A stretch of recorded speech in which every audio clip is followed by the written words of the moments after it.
Students, welcome back to success channel. चलिए students, आज हम बात करेंगे क्लास 10 की जो सीरीज चालू करी थी नहीं, यानी उसमें हम मैथ्स के बारे में पढ़े थे। ठीक, तो मैथ्स सीखकर हमने बेसिक कॉन्सेप्ट चालू किया था। सीरीज में लेक्चर फर्स्ट था, उसमें हमने चालू किया था बहुपद यानी पॉलिनोमियल के बारे में बताया था कि बहुपद होते क्या है, कि एक घात का बहुपद है, द्वि घात का बहुपद है, तीन घात का बहुपद है, ये सभी चीजें कल एक्सप्लेन होगी थी। तो उसी क्रम में थोड़ा सा और आज बात करेंगे कि बहुपद जो होता है इसके शून्य कैसे निकालेंगे, यानी जीरोथ ऑफ पॉलिनोमियल, यानी जो बहुपद है इसके हम शून्य कैसे निकालेंगे। ठीक, तो यानी कि मान लो कि अब ये लिखा हम आज ये पढ़ेंगे बहुपद के शून्य निकालना है, यानी जीरोथ ऑफ शून्य। ठीक, इसको कैसे निकालेंगे? मान लो कोई क्वेश्चन ऐसे लिखा है p ऑफ x बराबर, ठीक, x प्लस 9, तो इसका शून्य क्या निकालना है? तो हमने माना कि मान लो इसका शून्य c है, क्या है? c है, यानी तब c है तब जो p ऑफ c होगा वो 0 के बराबर होगा। यानी अगर बहुपद का शून्य c है तो p ऑफ c जो होगा वो 0 के बराबर होगा। यानी कि अगर हमें इस समीकरण का बहुपद निकालना है तो ये जो p ऑफ x है इसको हमें क्या करना पड़ेगा?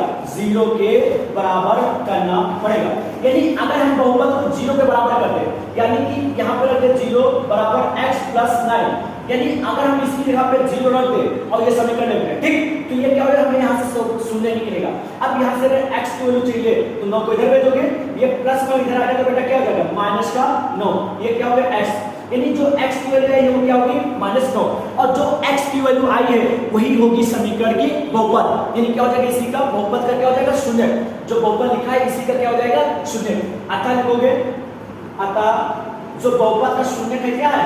-9 है। डाउट? यानी बहुपद का शून्य कितना है? -9 है। डाउट? ठीक, यानी कि अगर कोई क्वेश्चन ऐसा लिखा हुआ है बोलते तुमसे कि इसका शून्य कितना होगा, इस बहुपद का शून्य कितना होगा, तो तुमको कुछ नहीं करना है बेटा। जो ये बहुपद p ऑफ x है इसको सिर्फ ये करना है कि p ऑफ x को 0 के बराबर रख देना है, और जब इसको हम 0 के बराबर रख देंगे तो बचेगा किधर? इधर x प्लस 9, x प्लस 9। अब अगर x की वैल्यू चाहिए तो 9 को इधर भेजोगे, प्लस 9 इधर आएगा तो क्या हो जाएगा? -9, यानी x की वैल्यू आ गई -9, और जो x की वैल्यू निकलेगी वही उस बहुपद की क्या कहलाएगी? शून्य कहलाएगी। शून्य मतलब होता है बेसिकली जो समीकरण को शून्य कर दे, जो समीकरण को शून्य कर दे। यानी x की वैल्यू यहाँ पे -9 आई है तो अब चलो समीकरण में रखते हैं हम लोग, यानी p ऑफ x बराबर x का हम क्या रखते हैं? जो वैल्यू है -9 और +9 है, तो -9 प्लस 9 क्या हो जाएगा? 0। देखो 0 कर दिया, यानी जो समीकरण को 0 कर दे वही उसका शून्य कहलाएगा। शून्य बेसिकली होता है उसका हल क्या होता है, ठीक, तो ये कहलाएगा इसका शून्य। ठीक, चलो ये चलते बेटा। चलिए ऐसे कोई क्वेश्चन और लेते हैं, फिर सॉल्व करते हैं।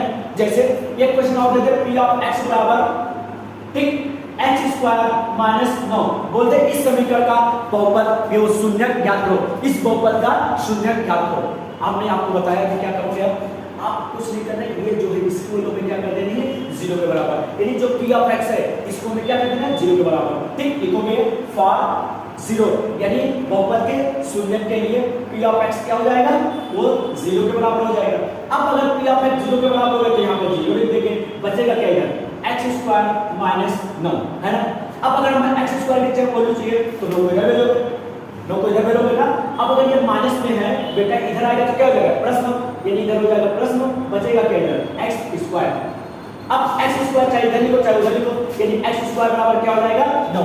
अब अगर x की वैल्यू चाहिए तो स्क्वायर को इधर भेजोगे, तो इसकी पावर इधर है 2/1, इधर जाएगा तो क्या हो जाएगी? 1/2, यानी 9 x बराबर क्या होगा? 9 की पावर, अब 2 बटा इधर आएगा तो 1/2, 1/2, और 1/2 बोले तो वो अंडर रूट में हो जाएगी, यानी क्या हो जाएगा? √9, यानी x बराबर हो गया √9, और अंडर रूट को रूट से बाहर निकालोगे तो क्या निकलेगा?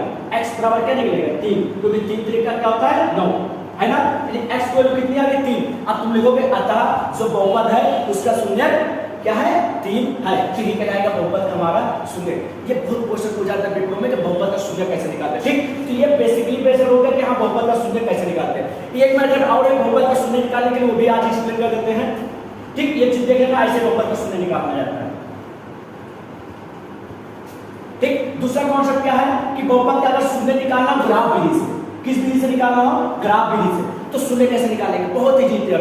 ठीक, अगर ग्राफीय विधि दे दिया जाए तो उसमें अगर शून्य निकालना हो, ठीक, पहले लिखते हैं फिर देखना। जैसे ये ग्राफ है x एक्सिस, ये x डैश, ये y एक्सिस, y डैश।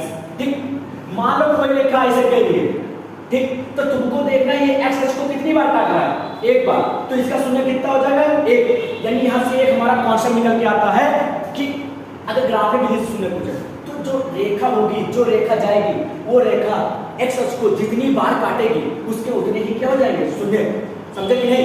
यानी जो रेखा एक्स अक्ष को जितनी बार काटेगी उसके उतने ही शून्य हो जाएंगे। अब मुझे बताओ, इसमें रेखा कितनी बार काट रही है एक्स को, एक बार, तो इसके शून्य कितने हो गए, एक हो गए, है नहीं? अगर यही रेखा भी ऐसे ऐसे ऐसे काटे तो कितनी बार काटते, एक बार, फिर यहाँ पे दो बार, फिर ये तीन बार, फिर ये चार बार और ये पांच बार। यानी अब बहुपद का शून्य कितना हो जाएगा, पांच, क्योंकि ये रेखा कितनी बार एक्स अक्ष को काट रही है, पांच बार। ठीक, यानी फिगर से क्या करना है कि जो रेखा एक्स अक्ष को जितनी बार काटेगी उसके उतने ही शून्य हो जाएंगे। ठीक है बेटा, तो हमारे हिसाब से ये समझ में आ गया कि शून्य क्या निकालना है। ठीक, यानी शून्य के लिए वो जो कहते हुए थे एंड ग्राफिक मेथड। ठीक, तो दोनों को बेटा आपको ध्यान रखना पड़ेगा क्वेश्चन के लिए। ठीक, और ऐसे वीडियो पाने के लिए आप चैनल को लाइक और सब्सक्राइब कर दें ताकि आने वाली वीडियो का जो नोटिफिकेशन है सबसे पहले आप लोग मिलते हैं। ठीक है बेटा,